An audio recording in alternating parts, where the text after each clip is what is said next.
Bonjour à tous et à toutes, alors pourquoi cette vidéo rétrospective slash récap de tous les courts-métrages? C'est parce que dans très peu de temps, enfin bon, dans pas mal de temps quand même, je vais faire la suite du court-métrage La Brume 2. Et oui, finalement, ce court-métrage sortira avant les remakes 5G. Donc, afin que vous compreniez toutes les subtilités des courts-métrages et que vous ayez à peu près la continuité de l'univers des courts-métrages en tête, c'est pour ça que la communauté a jugé nécessaire que je fasse une rétrospective slash récap. Et puis même, c'est toujours bien pour se remémorer certains trucs, avoir toutes les subtilités très subtiles. Donc, je vous dis rendez-vous au premier samedi des vacances de Noël où je sortirai le gros court-métrage et ça va être du très très lourd. Donc déjà, introduction, les courts-métrages sur la chaîne. Pour résumer, c'est quoi? C'est je mets en scène des personnages de la chaîne dans diverses situations. Et voilà, bon, la plupart du temps, c'est plus de la bagarre épique. Et bon, épique, entre guillemets. Alors, il y a deux types de courts-métrages, ceux qui rentrent dans la continuité et ceux qui ne le sont pas. Mais de toute façon, il y a deux playlists distinctes et je vous mettrai en description la playlist des courts-métrages qui rentrent dans la continuité. Alors, nous commençons forcément avec l'éveil de Pataglis. Alors, ce court-métrage, qu'est-ce qu'il raconte? C'est un mec très mystérieux et trop sombre qui commence à tabasser tout le monde. Cependant, à un moment, il arrive au 9-3 d'Illumis, et le 9-3 d'Illumis, c'est le terrain de Pataglis. Et c'est pour ça qu'il est venu rendre des comptes, et là, c'est grosse bagarre entre ce mec mystérieux qui se révèle être le mec trop dark. On apprend qu'il est devenu trop sombre et torturé parce que son clan a été tué et ravagé. Toute ressemblance avec un autre personnage de fiction est fortuite. Et ainsi, grosse bagarre entre Pataglis et le mec trop dark. Et du coup, voilà, avec des auras DBZ notamment, c'est Pataglis qui gagne ce combat. Fin du court-métrage, au revoir. Second court-métrage, la revanche du mec trop dark. Alors là, clairement, tout le scénario du court-métrage, il tient dans le titre. C'est le mec trop dark, il est pas bien d'avoir perdu contre Pataglis et du coup, il est toujours sombre et torturé, il veut toujours détruire le monde à cause de son clan. Il s'entraîne et voilà, il va affronter Pataglis. Là, encore une fois, grosse bagarre. Cependant, Pataglis a amélioré également sa technique et du coup, Pataglis vainc encore une fois le mec trop dark. Là, on rentre dans le premier court-métrage que je juge regardable encore aujourd'hui avec la nouvelle menace. Alors, comme pour le précédent court-métrage, le mec trop dark il a toujours le somme d'avoir perdu contre Pataglis, c'est toujours trop brosson, il veut détruire le monde, toi-même t'as capté. Cependant, durant son entraînement, il rencontre une nouvelle menace du titre, qui lui aussi veut apparemment détruire le monde et être très très menaçant. Et il one-shot le mec trop dark, et là c'est à ce moment-là que le mec trop dark il a encore plus le somme. Cependant, petite remise en question de sa part, il décide de ravaler sa fierté pour aller voir Pataglis afin qu'il s'allie pour vaincre cette nouvelle menace qui menace le monde. Et durant ce court-métrage, on apprend le passé en détail du mec trop dark et son clan, et en fait on apprend que son clan a été ravagé à cause d'une séance de Dragon Ball Evolution qui a mal tourné. Car oui, le grand sage de ce clan, après la séance, il avait tellement le somme du film parce qu'il tue la merde. Il a utilisé la boule de feu bleue, cependant il l'a utilisé dans la mauvaise direction, il a ravagé le clan, seul le mec trop dark a survécu à cette tragédie. Après c'est son entraînement entre Pataglis et le mec trop dark, et à la fin, il y a la nouvelle menace qui se pointe avec des éclairs parce que ça fait toujours stylé. Et forcément, on a la seconde partie de ce court-métrage, la nouvelle menace. Là, on en apprendra un petit peu plus sur cette nouvelle menace. Alors, ça commence bagarre entre Pataglis, mec trop dark et la nouvelle menace. Cependant, ils sont vaincus. Mais au moment du combat, on remarque que la nouvelle menace commence à péter un câble et se déchaîner. On apprend que cette nouvelle menace s'appelle Madra. Et on apprend également qu'il est devenu sombre et torturé pour une raison un petit peu plus profonde, car lui, il était fan à l'époque de Mathieu Sommet du Raptor Dissident. Et malheureusement, au moment du drama, ça l'a beaucoup attristé cet événement, et ainsi il était un petit peu perdu, il sait plus trop où il en est, et maintenant il veut détruire le monde, arrêter tous les dramas en mettant fin aux guerres, et voilà. À ce moment-là, Pataglis et Mec Trop Dark ont recours à l'absorption. En gros, c'est une fusion et il tabasse Madra, voilà, fin du court-métrage. Autre court-métrage qui rentre dans la continuité, c'est le dernier jour du Pokémon. Enfin, alors oui, ça rentre dans la continuité des courts-métrages. C'est l'épisode final, bon, je vous fais un court-métrage, voilà. Donc, dans ce court-métrage, il se passe pas mal de choses. Dans un premier temps, ça commence sur Amel, le s'est fait buter par une entité très mystérieuse, ce qui alerte Badiumi. Qui de ce pas va prévenir Pataglis de la situation, qui lui-même va prévenir le mec trop dark. Cependant, le mec trop dark ressent une aura assez similaire émanant de cet être mystérieux qui aurait tué Amail. Donc Pataglis et mec trop dark vont voir Madra qui finalement a fait sa rédemption et maintenant qu'ils vont des choses sur Adibas. Mais à ce moment-là, nous apprenons qu'en réalité, lors de leur premier combat avec Madra, Madra n'avait pas la même aura, donc ça sous-entend qu'il était manipulé. Et c'est au moment de la révélation qu'intervient Jean-Hugues. Et c'est justement lui qui a manipulé Madara et tout un point. Donc nous apprenons de Jean-Eudes qu'il peut maîtriser l'espace-temps. Mais comment? Bon début de la bataille entre Mec Trop Dark, Pataglis et Jean-Eudes, mais Jean-Eudes les marave. Cependant c'est à ce moment-là qu'intervient Amail, qui intervient et qui arrive à tenir tête à Jean-Eudes car lui il arrive à maîtriser l'espace avec des sortes de déplacements. Malgré ça, le combat devient trop difficile, c'est là qu'Amal a une idée, sacrifier ses pouvoirs en rapport avec l'espace pour isoler Jean-Eudes dans une dimension et ainsi qu'il soit tranquille. Ensuite, on a le court-métrage La Mauvaise Blague. Donc, concrètement, il se passe pas grand-chose dans la continuité, c'est juste Badioumi, il s'est fait marbouter par un sorcier, du coup il fait des blagues encore plus nulles. Donc avec Amal, ils vont s'allier, il sort de voir ce sorcier en question et de lever le sort en le tabassant évidemment. Mais dans ce court-métrage, à la fin, nous apprenons que Jean-Eudes a réussi à s'extirper de la dimension dont Amal l'avait emprisonné. Et c'est là qu'on embraye sur le court-métrage Le règne de Jean-Eudes, première partie. Dans ce court-métrage, on voit Jean-Eudes qui a envie de se venger d'Amal et du coup il le one-shot parce que c'est gratuit.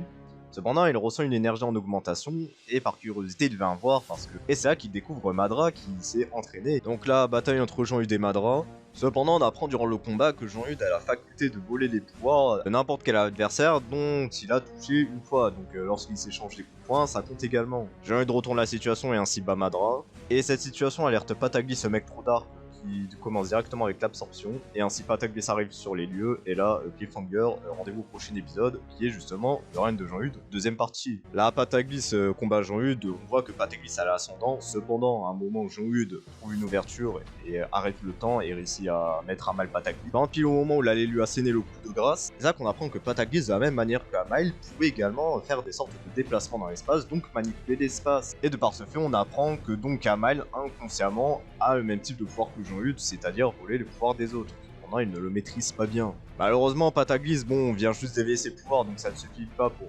renverser la situation. Alors qu'il était sur le point d'achever Pataglis, Jean-Eudes se fait arrêter par un nouveau personnage, Prof Savoir.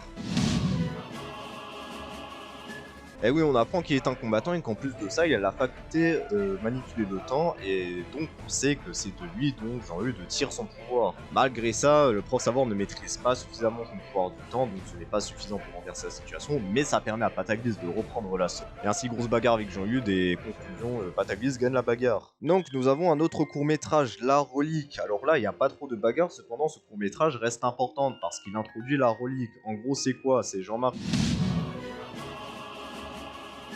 qui va voir Badioumi pour proposer de trouver la relique qui soi-disant réaliserait n'importe quel souhait.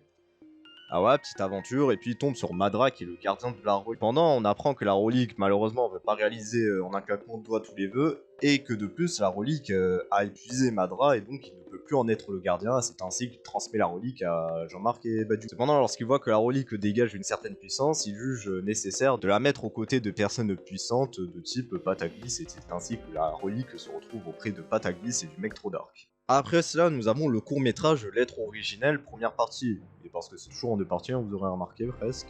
Alors ça commence, la relique commence à se déchaîner, à dévoiler sa puissance et tout ce qui va avec, ce qui alerte Mec Trop Dark et Pataglis, et ce qui signifie également que la relique se sent menacée par une certaine entité, et cette certaine entité, c'est Jean-Eudes, qui est là pour se venger. Cependant il y a un autre objectif derrière ça, et cet objectif c'est en rapport avec la relique. Et Jean-Eudes nous apprend les mythes de la légende Pokémon, ça vous les connaissez. Cependant il y a une autre version à cette histoire, c'est que Dialga et Palkia auraient des sortes de descendants à qui ils transmettraient leur pouvoir toutes les X années, ce qui font en gros des sortes de réincarnation, mais juste avec les pouvoirs. Donc on sait que celui qui a acquis les pouvoirs de Palkia, le maître de l'espace, c'est Pataglis, et celui qui a acquis les pouvoirs de Dialga, maître du temps, c'est le professeur Savoir. Et on apprend qu'également Arceus a cette faculté de transmettre ses pouvoirs au fil des générations. Mais la particularité, c'est que ces pouvoirs ne se réincarnent pas dans un être vivant, mais qu'ils se réincarnent dans la relique, donc ils sont censés rester fermés pour garder l'équilibre du monde. Mais on apprend que si la relique se réincarne dans un être vivant, c'est également dangereux, car cet être en question, en plus d'avoir une grande puissance et le pouvoir de l'être originel, il aura une grande haine envers les humains et il fera tout pour détruire le monde. On apprend que c'est un de ses descendants qui est à l'origine du scénario de Dragon Ball Evolution, et ainsi à tout faire pour nuire à l'humanité en créant ce film de merde. Pendant le but de Jean-Eudes c'est de réveiller la relique, et ainsi voler les pouvoirs de l'être originel. La grosse bagarre, Jean-Eudes remporte au final malgré quelques difficultés. Donc Jean-Eudes déploie la puissance nécessaire pour réveiller la relique qui se réincarne dans le premier Pokémon normal au pif. Pendant, lorsque Jean-Eudes est sur le point de voler les pouvoirs de l'incarnation de l'être originel, forcément il se fait avoir à son propre jeu, il se fait one-shot salement. Entre temps, Pataglis a repris ses forces et là il est déter à vaincre l'être originel, quels que soient les moyens, même ça paraît impossible. Ainsi, deuxième partie du court métrage, l'être originel, là ça va être la bataille entre Pataglis et l'être originel. Là la bataille commence sur les chapeaux de roue, on voit que Pataglis est en très grande difficulté face à l'être originel, qui concrètement peut tout faire, donc Pataglis a vraiment aucun moyen de vaincre l'être originel pour l'instant. Pendant au moment où le mec trop dark, le prof savoir veulent intervenir pour aider Pataglis et se font arrêter par Jean-Hude qui n'était pas mort. Grâce à l'intervention de Hamail, Jean-Hude est vaincu, mais malheureusement Pataglis ne pourra pas avoir le droit à du soutien. Donc grosse bagarre entre l'être originel et Pataglis, cependant l'être originel un petit peu taquin, il décide de montrer du Pepsi à Pataglis car il sait que c'est le point faible de Pataglis. Pour résumer, Pataglis a un gros traumatisme en rapport avec le Pepsi et on en apprend un peu plus sur son passé. Et là, Pataglis il est énervax au max et ainsi il développe une grosse puissance au point de mettre à mal l'être originel, au point de carrément le buter. Et fin du court métrage. Mais juste une petite question pour ceux qui ont regardé le court métrage, est-ce que vous l'avez bien vu? Genre vous l'avez peut-être vu une, deux fois, est-ce que vous l'avez bien vu? Voilà, juste simple question. Bon, il se peut qu'en le redécouvrant de manière plus attentive, vous découvrez certaines choses. Ensuite, on revient sur du plus léger avec le court-métrage El Patron. Alors concrètement, bon, il se passe pas énormément de choses. C'est Pataglis, ça commence, c'est Sniff Sako qui s'embrouille avec son Srap Karim. Et ensuite, il empêche un petit de sa cité de se droguer. Et après, il va à la recherche d'un gars qui s'appelle El Patron, parce qu'il aurait le même style que Pataglis et que ça le zéref. Et donc Pataglis recherche El Patron dans le but de le tabasser. Au final, El Patron, bon, ça se révèle être une petite merde, on va pas se mentir. Cependant, intervention intéressante du mec trop dark et de la brume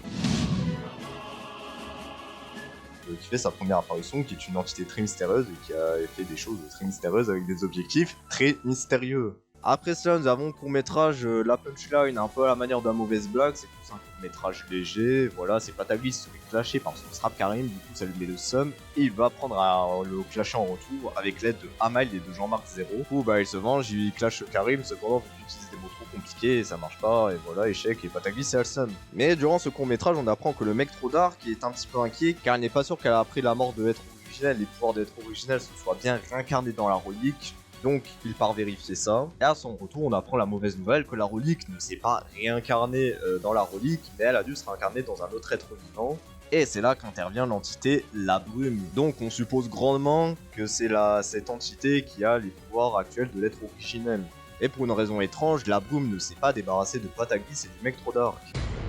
Et court métrage final, la première partie de La Menace Brume. Alors dans ce court métrage on apprend beaucoup de choses, là c'est concrètement Badioumi qui va voir le professeur Savoir pour en apprendre plus sur la brume, car oui lui aussi a subi des attaques de la brume, et à peu près tout le monde a subi des attaques de la brume. Et au moment de la discussion entre Badioumi et le prof Savoir, c'est là que la brume intervient justement pour avoir des informations à propos de l'être originel qui n'est autre que Arceus. Et de ce biais nous apprenons que la brume souhaite retrouver un corps tangible pour une raison. Prenons deux choses, c'est que la brume peut lire dans les pensées, et que la flûte azur est nécessaire pour appeler Arceus. Donc le prof Savoir provoque une réunion tard les Avengers un petit peu débriefée par rapport à ça. Et dans un premier temps, le prof Savoir accuse Jean-Marc d'être la brume. Mais les événements ont prouvé le contraire. Donc fin de la première partie de la réunion, cependant, le prof Savoir a 2-3 choses à dire à Madara, et ces 2-3 choses, ça va un petit peu développer son background. On apprend qu'en dehors de Jalga et Palka qui ont des descendants qui acquièrent leur pouvoir au fil des réincarnations, on apprend que Giratina, également maître d'antimatière, a des descendants qui acquièrent ses pouvoirs au fil des réincarnations, et ainsi peuvent modeler la matière à leur bon vouloir, et ce descendant en question, c'est Madara. Et nous apprenons également dans cette partie que Pataglis et le prof Savoir sont frères. Après ça, le prof Savoir et Pataglis et Madara vont un petit peu entraîner, surtout entraîner Madara pour qu'il développe ses pouvoirs en rapport avec l'antimatière et potentiellement counter la brume. Et c'est à ce moment-là que la brume intervient, à coucou, je suis méchant et je veux détruire le monde. Mais nous découvrons le premier point faible de la brume, c'est que s'il y a une forte bourrasque, elle se dissipe un peu à la manière d'une brume classique. Donc à la fin de ce court métrage, l'objectif est clair, trouver la flûte azur et s'en débarrasser avant que la brume ne s'en empare. Voilà, c'était toute la rétrospective des personnages, donc vous aurez le lien de la playlist en description pour les courts métrages que si vous voulez en regarder certains, par exemple l'être originel 2, hein, je sais pas si par hasard vous aurez raté certains détails. Hein. Donc j'espère que cette rétrospective vous aura permis de mieux comprendre le court métrage, parce que oui, bon, full premier degré, le scénario de mes courts métrages, franchement, voilà, c'est pas le truc le plus travaillé, je rajoute des idées, ça va, ça revient. bref. C'est pour ça que bon, ça peut être un peu compliqué à tout comprendre, mais bon, j'essaie de garder une certaine continuité à peu près cohérente. Et j'espère que pour les autres, le complément d'information aura été intéressant. Donc moi, je vous dis rendez-vous samedi 18 décembre à 19h pour le court-métrage. Je sais pas si je le ferai en avant-première ou pas. Donc ça peut être marrant pour avoir l'action, pour ceux qui seront là. Donc si vous avez rien à faire à ce moment-là, je vous recommande fortement d'aller voir ce court-métrage qui va être une dinguerie. Et même si je surtise, j'en ai rien à faire, je surtise. Voilà, vous allez rien dire, vous allez rien faire. Donc sur ce, je vous dis ciao et à la prochaine. Ah ouais, au passage, si vous avez des théories sur la brume, n'hésitez pas à me en faire part en commentaire, ça peut être vraiment très marrant.